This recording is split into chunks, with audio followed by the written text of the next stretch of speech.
How to blur background in Canva. Want to highlight your subject and soften distractions? Let's blur the background in Canva. So first, go ahead and open up Canva, create a design, and upload your photos. For example, on this specific project, what I want to do is to focus on this specific subject that I have.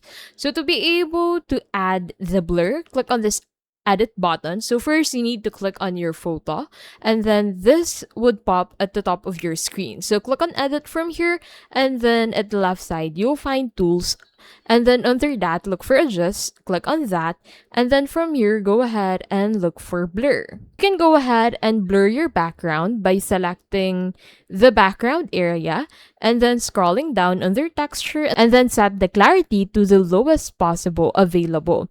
So then that blur would then be applied on your background. And then once you save this, you'd be able to find your photo highlighted with the background blurred. And that is how to blur background in Canva.